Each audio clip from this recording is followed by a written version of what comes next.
ستارلینک پرۆژەیەکی کۆمپانیای سپیسێکسی سەر بە ئیلان ماسکی ئەمریکیە. ستارلینک پرۆژەی هەڵدان و جێگیرکردنی هەزاران سەتەلایتی بچووکی بڵاوکردنەوەی ئینتەرنێتە لە نێزیکی گۆی زەوی.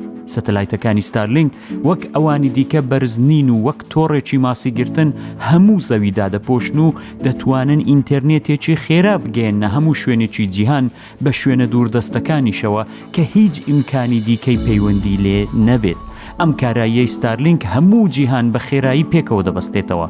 لە نوێترین پرۆژەی ستارلینک پێشکەوتنێکی نوێ ڕاگەیەندرا بە ناوی دایرێکت تو سێل کە لە ساڵی 2024ەوە کارا دەکرێت و ساڵی 2025 وا دەکات هەر تەلەفۆنێکی کە کارایی پەیوەست بوون بە تۆڕینەوەی چوارەمیان LTE هەبێت بتوانێت ڕاستەوخۆ پەیوەندی بەو سەتەلایتانەوە بکات و لە ڕێگای ئەوانەوە پەیوەندی دەنگ و دیمەن و ئینتەرنێت دەست بەسەر بکات.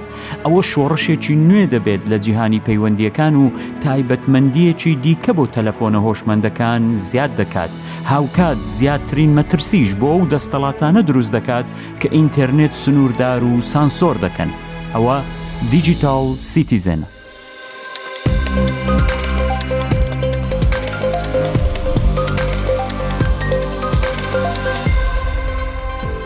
ئەم کاتتان باش. هەژار برنجیم و بە هاوکاری زانست سەلیم و هاوکارانی ترم لە ڕوودا و 14یەمین پادکەستی دیجیتال سیتیزنتان پێشکەش دەکەین. مەبەستمانە کوردستانیان هاوکات هاووڵاتیەکی زانا بەتوانا و باشی ناو جیهانی دیجیتال و مۆدێرن بن. ئێوە گرنگترین و گەورەترین سپانسەری پادکەستی ئێمەن. ئەمڕۆ دەمان هەوێت دەگەڵ یەکێک لە پێشکەوتوترین و بێوێنەترین سیستمەکانی پەیوەندی جیهانی ئاشناتان بکەین کە پرۆژەی ستارلینکی کۆمپانیای سپیسێکسە و لە نوێترین هەواڵدا ئەوان دەڵێن کە تاوەرەکان یان هەمان بورجەکانی بڵاوکردنەوەی تەلەفۆن و ئینتەرنێت دادەنێنە سەر سەتەلایتەکانیان. هێدفۆنەکانتان لە گوێ بکەن، جێتان خۆشکەن و هەتا کۆتایی ئەم پادکەستە بیسەرمان بن.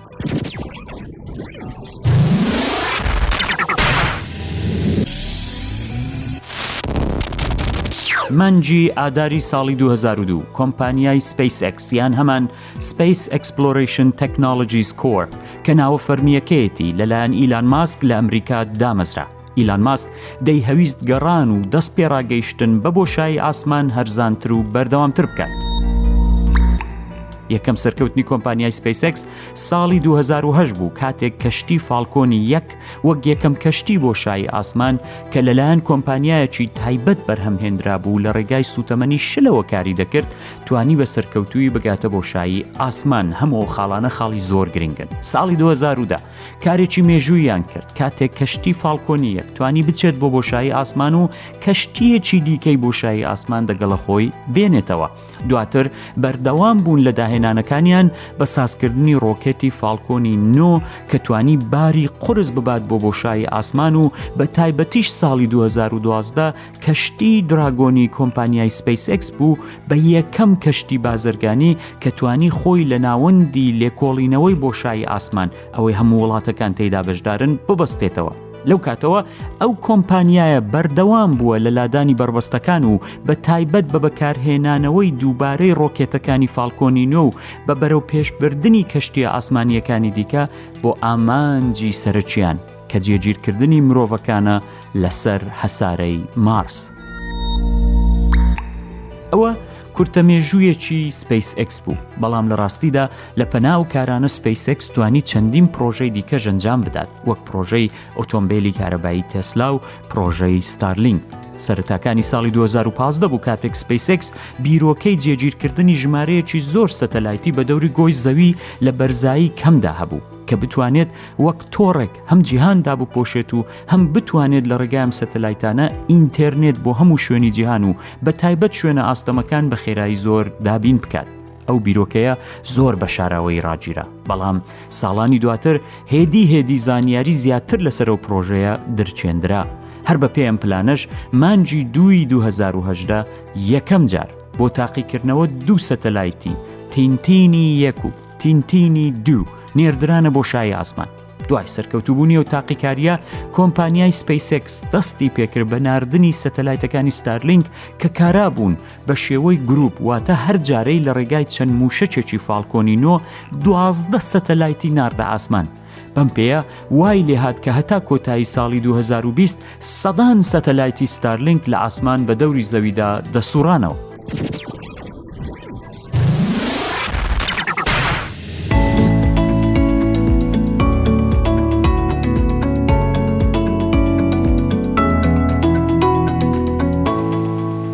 کات هاتوو مانجی دەی ساڵی 2020 بۆ یەکەم جار کۆمپانیای ستارلینک بەکارهێنانی ئینتەرنێتی بۆ تاقیکاری بۆ بەکارهێنەرانی ئاسایی بەردەست کرد. بەڵام ئەو تاقیکاریەکی سەرەتایی بوو لە چەند ناوچەیەکی زۆر سنوورداری جیهان ئەنجام دەدرا. پێشکەوتن و زۆربوونی ژمارەی سەتەلایتەکانی ستارلینک بە دەوری گۆی زەوی ساڵی 2021 و 2022 بە خێراییەکی یەکجار زۆرتر هەڵکشا. وای لێهات سێڤیسی ستارلینک بۆ کەنەدا، بریتانیا و چەندین وڵاتی دیکەی وەک ئوسترالیاش درێژ بکرێتەوە. ژمارەی سەتەلایتەکانی ستارلینک لە ئاسمان گەیشتنە هەزاران. ئێستا کە کۆتاییەکانی ساڵی 2023 زیاتر لە 5,000 سەتەلایتی ستارلینک لە بۆشایی ئاسمان دەسوڕێنەوە لە بەرزاییەکی زۆر نزم و سەرویسی ئینتەرنێت پێشکەش بە هاوبەشانی ستارلینک دەکەن لە زۆر ناوچەی جیهان.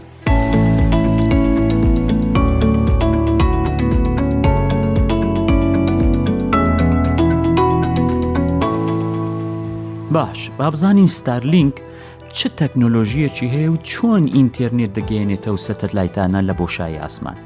یەکەم، ستارلینک چەند ناوەندێکی هەیە لە شوێنە جیاوازەکانی جیهان کە ئەو ناوەندانە پەیوەندی یەکجار زۆر گەورەیان بە تۆڕە سەرەکیەکانی فایبەری ئینتەرنێتی جیهانیەوە هەیە. هەر لە ڕێگای دیشیان ئانتێنێکی زۆر گەورەشەوە ئەو تۆڕانەی فایبر بە سەتەلایتەکانی ستارلینک لە ئاسمان دەبەستنەوە. بەڵام هەموو سەتەلایتەکانی ستارلینک ئەو ناوەندانەی سەرزەوی نابینن، چونکی زەوی خڕە و ڕەنگە هێندێک جار سەتەلایتەکە لە شوێنێک بێت کە ئەو ناوەندە نەبینێت. هەر بۆیەش سەتەلایتەکان لە ئاسمان تۆڕێکی پەیوەندی نێوان خۆیان هەیە کە لە ڕێگای ئەو تۆڕەوە هەمویان ڕەبتی یەکدی دەبن. بەکارهێنەر دەبێت تێرمیناڵێکی پەیوەندی ستارلینکی هەبێ بۆ ئەوەی دەستی و ئینتەرنێت ڕابگات. جا دەگەڵم بن بزانین ستارلینک لای بەکارهێنەر چۆن بەکاربێت. کەسێک کە بیهەوێت ئینتەرنێتی ستارلینک بەکاربێنێ دەبێت لەسەر ماڵپەڕی ستارلینک یەکەم جار تێرمیناڵی ستارلینک ئۆردەر بکات یان بیکڕێت لە هەر شوێنێک بێت. هاوکات دەبێ بزانێت کە ئایا ئینتەرنێتی ستارلینک لە ناوچەکەی ئەو کارایە یان نا، چونکی هێشتا زۆر شوێنی جیهانەیە ستارلینکیان کارا نییە. ڕاستە سەتەلایتەکان دەسوڕێنەوە، بەڵام دەبێت دەگەڵ وەزارەتی گواستنەوە گەیاندنی ئەو وڵاتانە ڕێککەوتنێک کە بێت یان ئەو وڵاتانە بن کە بۆ یاسای کۆپیرایتی جیهانیان یاسای پەیوەندی جیهانی هیچ ڕێزێکیان نییە. ئەو کات ستارلینکیش دەتوانێت بەبێ پرسیوان سرویسەکەی بکاتەوە، وەکو ئێران، وەکو چین، وەکو کۆریای باکوور. بەڵام بە ستانداردەکەی ئەوەیە کە بەکارهێنەر دەچێت لەسەر وێبسایتەکەیان جیهازەکە دەکرێت یان لە شوێنێکی دیکە لە دوکانێک لە بازارێک جیهازەکە دەکرێت، بەڵام دەچێت لەسەر وێبسایتەکان ئەکاونتێک یان حیسێبێک بۆ خۆی دەکاتەوە بۆی کە ئینتەرنێتەکەی کارا بکات. باش، ئەوەی کە دەیکڕێت تێرمیناڵەکە دوو بەشە. بەشێکیان ئانتێنێکی چوارگۆشەیە کە زۆریش گەورە نییە، بەشی دوو هەم مۆدێمە کە هەروەکەوە مۆدێمانەی کە لە ماڵەکانتان هەیە لە ڕێگای کابڵێک پێکەوە ڕەبت دەبن. نرخی ئەو تێرمیناڵانە $600 ئەمریکیە، مانگانەش $120 ئەمریکی حەقی سرویسی ئینتەرنێتەکەیەتی. دامەزراندنی ستارلینک زۆر هاسانە، هەمووی بە شێوەی تێکست و وێنە و ڤیدیۆ بەردەستە. دوای بەستنەوەی ئانتێنەکە و دامەزراندن و بەستنەوەی بە مۆدێمەکە لە ڕێگای کابل دەگەڵ دۆزینەوەی سەتەلایتی ستارلینک سیستەمەکە بە شێوەی کابل یان وایفای ئینتەرنێت پێشکەش بە بەکارهێنەر دەکات. بە خێراییەکی زۆر باش بەهۆی نێزیکبوونی سەتەلایتەکانیان لە گۆی زەوی و هەروەها بەهێزی و خێرایی پەیوەندی نێوان سەتەلایتەکان کە ئەوەش دەبێتە هۆکار بتوانن بە خێراییەکی یەکجار زۆر ناوەندەکانی ئینتەرنێتی فایبری سەرزەوی و بەکارهێنەرانی سەتەلایتەکانی ستارلینک لێک ببەستنەوە.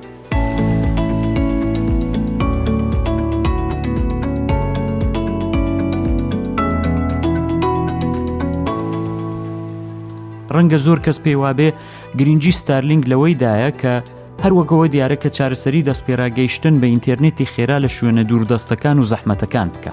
بەڵام جیالەوە کارایی یەکجار زۆرە، بۆیە باسێکی زۆر گرنگە لە جیهانی ئەمڕۆدا.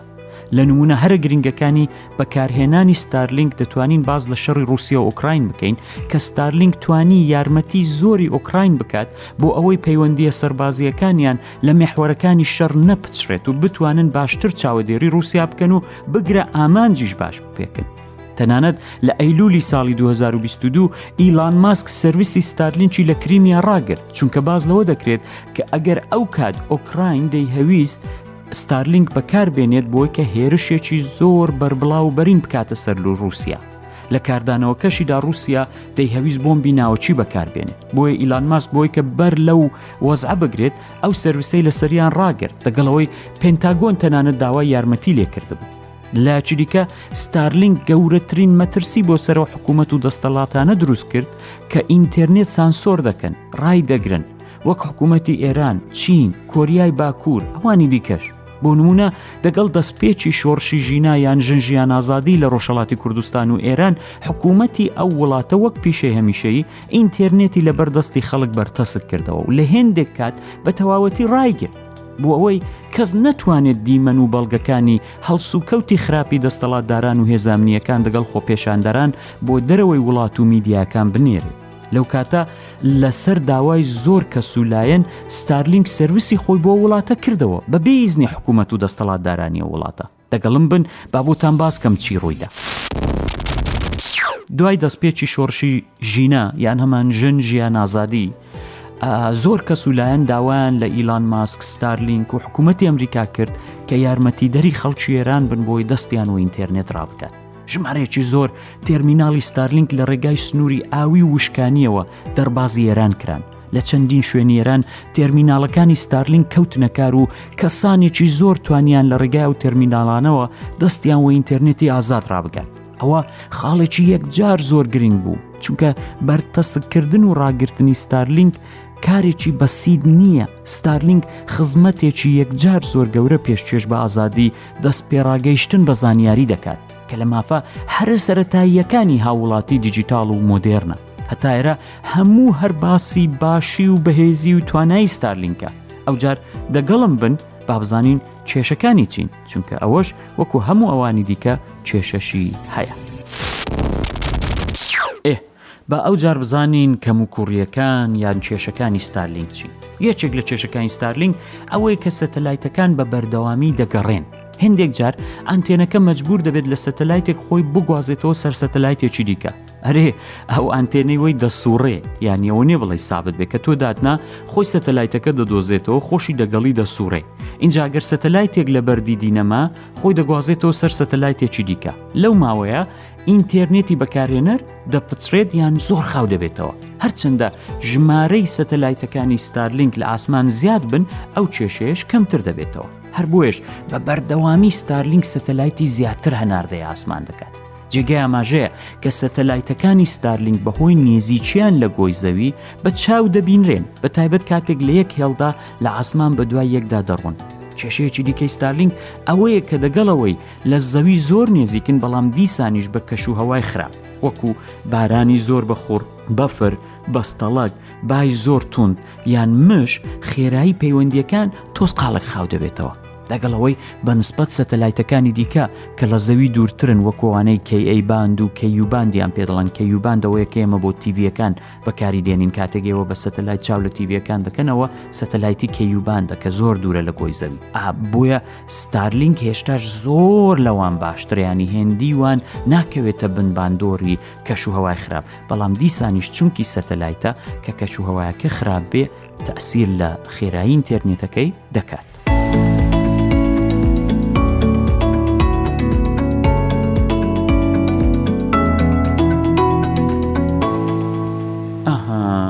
جا ئێستا با باسی وێ بکەین.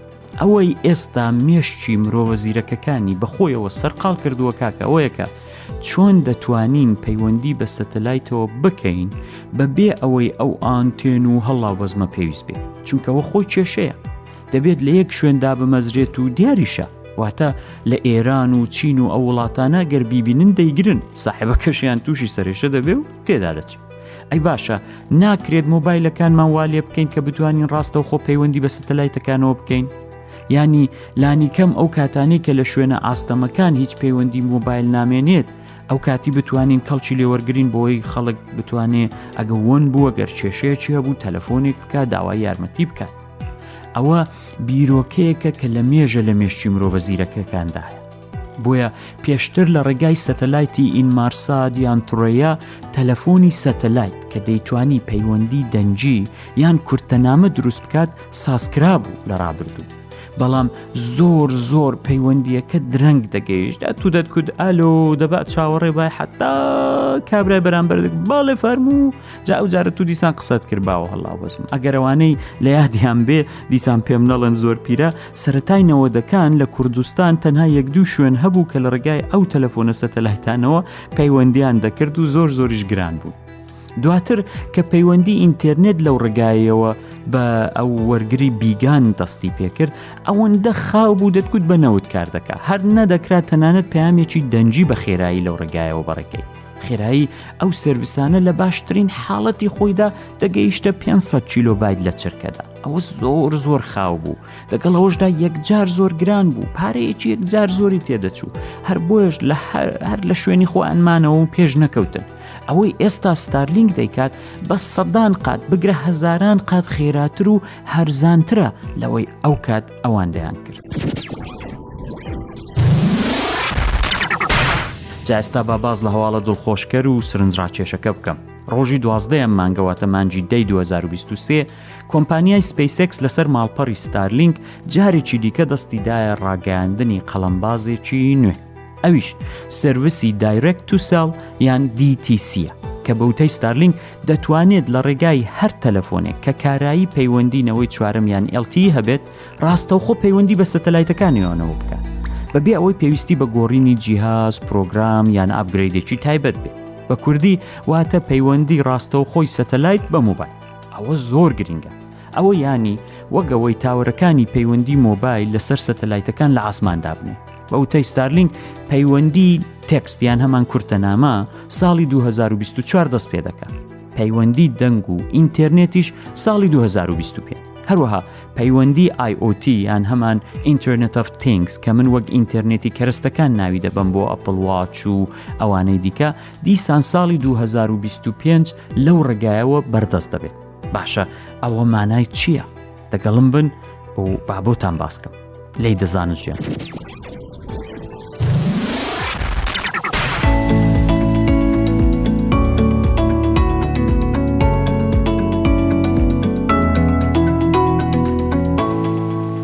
بە قسەی خۆیان لە ستارلینگ لە هەنگاوی یەکەم چەند وڵات و دەگەڵ چەند کۆمپانیای بواری پەیوەندی موبایل ڕێککەوتون کە کاریان دەگەڵ بکەن. ئەو لەوانە ئەمریکا، کەنەدا، نیوزیلاند، ژاپۆن، ئوسترالیا و سویسرا کە لەو کاتانەی کە شەبەکەی ئەو کۆمپانیانە نامێنێت ئەوە بەکارهێنەران دەتوانن ڕاستەوخۆ لە ڕێگای سەتەلایتەکانی ستارلینگ بەردەوام بن لە پەیوەندیەکانیان. لە یادمە کاتێک ئایفۆنی 15 ڕاگەندرا بەشدار بووم لە نوڕۆژی ڕووداو لەوێ کاکزانە پرسیاری لێکردم هەر لەوێش باسم کرد کە ئەو کارایی پەیوەندی سەتەلایت کە لە ئایفۆنی 15 زیاد کراوە ڕەنگە سەرەتای گۆڕانکاریەکی گەورە بێت لە سێکتەری پەیوەندیەکان. ئێستا کە ستارلینگ دەڵێت بەبێ ئەوەی کە هیچ کەرەستەیان پرۆگرامیکی تایبەتی پێویست بێ هەموو تەلەفۆنێکی کە کارایی پەیوەندی بە LTE یان هەمانەوەی چوارەمی هەبێت دەتوانێت ڕەبتی سەتەلایتەکانی ئەوان بێت ئەوە هێدی دیسان هێندەی دیکەش لەو گۆڕانکاریان شۆڕشە نوێ نێزیک دەبینەوە. ڕاستە ڕەنگە ئێستا هێشتا ئەو سرویسە سنووردار بێت یان لە بواری یاسایی ستارلینگ پێویستی بەوە هەبێت کە لە زۆرترین وڵات ئیزنی کارکردن وەربگرێت. بەڵام لەو وڵاتانەی کە ئێستا ستارلینگ کارایە و بە تایبەتیش ئەو وڵاتانەی کە ئینتەرنێت تیاندا سنووردار کراوە ئەوە هەر لە ئێستاوەڕا بزە دەخاتە سەرلێوی خەڵک و برۆی دەستەڵاتدارانیش تێک دەنێت و تووڕیان دەکات. بۆتان باز دەکەم دەگەڵم بن. باباسی نمونە یان بەرچاوڕوونیەک بکەین کە ئەگەر هاتوو DTC ستارلینگ لە کوردستان ئاکتیڤ بێت مانای چییە؟ کەسێکی شاخەوان وەرزێر هەرچی گەشتیار دەچێت بۆ مەسەلەن منتەقەیەکی دووردەستی چۆمان، قەندیل، پشدەر، ڕانیە هەر شوێنێک کە شەبەکەی تەلەفۆنی لێ نامێنێت لە ناکاو شتێکی لێ دەقەومێت یان ون دەبێت یان هەر کارێکی دیکەی هەبێت ئەوە قەت مەحتەل نابێت. زۆر بە هاسانی دەتوانێت لە ڕێگای تەلەفۆنەکەی و بە بەکارهێنانی سەرویسەکانی ستارلینک پەیوەندی بە هەر کەس و لایەنێک کە دەیهەوێت بکات و داوای یارمەتی لێ بکات. هەروەها هاوڵاتیەکی ڕۆژهەڵاتی کوردستان بۆ نمونە کە ئینتەرنێتی لێ سنوورداریان قەدەغە کراوە، کاتێک دەیهەوێت دەگەڵ کەسوکاریان هەر لایەن و میدیایەک پەیوەندی هەبێت دەتوانێت ئەوە لە ڕێگای سەتەلایتەکانی ستارلینکەوە بکە. لە جیاتی کۆمپانیا ئێرانیەکانی تەلەفۆن کە ڕەنگە هەموو شتی کۆنترۆل بکەن و بیخەنە بەردەستی حکوومەت. جا ئەو جار نەپێویستی بە ئەنتێنی گەورەیە، نەپێویستی بەوەیە سابت بێت و نەکەسیش دەتوانێت لەسەرەوەی تەلەفۆنی هەیە بیکرێت. کابوو DTC دەبێتە هۆی بەهێزبوون و ئاسانبوونی پەیوەندیەکان و ڕەنگە لە داهاتوویەکی نەک دووردا زیاتریش پەرەبستێنێت و ڕکابەتی لەسەر دروست بێت و ئەگەر ڕکابەتیش دروست بوو بۆ خۆتان دەزانن لە نێو بازار وایە نرخەکەشی زۆر هەرزان دەبێتەوە، هەمووشیان دەتوان بەکاری بێت. کەوابوو ستارلینک خۆی شۆڕشێک بوو لە جیهانی ئینتەرنێت و تەکنۆلۆژی و دەستپێڕاگەیشتن بە زانیاری ئازاد. ئێستا کە دەڵێت دایرێکت تو سێڵ دەکەم واتە پەیوەندی ڕاستەخۆی نێوان سەتەلایت و مۆبایل دەرەخسێنم، ئەوە دەستپێکی شۆڕشێکی زۆر گەورەیە و دەتوانێت لە داهاتوودا جیهانی پەیوەندی ئەو بەرەوبەر بکات.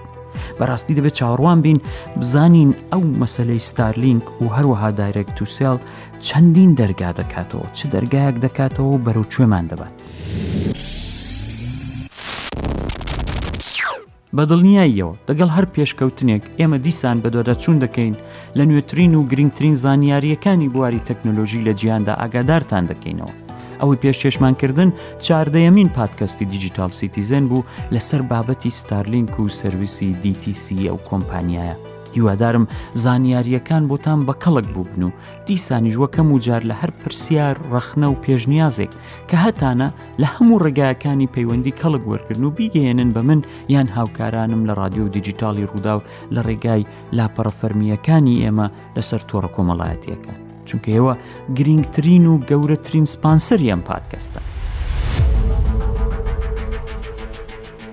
جارێکی دیکە بیرتان دەخەمەوە کە پادکەستەکانی ڕوودا و ئێستا لەسەر هەموو پلاتفۆرمەکانی پادکەست لە جیهان بەردەستن: ئەپڵ پادکەست، سپاتیفای، پادکەست ئیندێکس، ئامازۆن میوزیک و هەموو ئەوانی دیکەش. ئیتر هیچ بەهانەتان نەماوە بڵێن نەمتوانی گوێی بدەمێ و نازام وا هات و واچوو شتیوان نییە. تکایە پاڵپشتمان بن، دەست لە فاڵۆ و سابسکرایبکردنی پادکەستەکانی دیجیتال سیتیزن و ئەوانی دیکەی ڕووداویش مەپارێزن. لە ڕێگای لاپەڕەفەرمیەکانی رادیۆ پادکەستی ڕوودا و لەسەر تۆڕە کۆمەڵایەتیەکان یان ئیمەیلی dgcz@roudaw.net یان لاپەڕی هەژار برنجی لەسەر تۆڕە کۆمەڵایەتیەکان پەیوەندیمان پێوە بکەن. دیجیتال سیتیزن هەموو دووشەممان لەسەر رادیۆی ڕوودا و ماڵپەڕی پادکەست.roudaw.net بڵاو دەبێتەوە و دواتر لە هەموو ئەو شوێنانەی باسمان کرد بەردەست دەبێت. دڵخۆش بژین و نیشتمان ئاوەدە.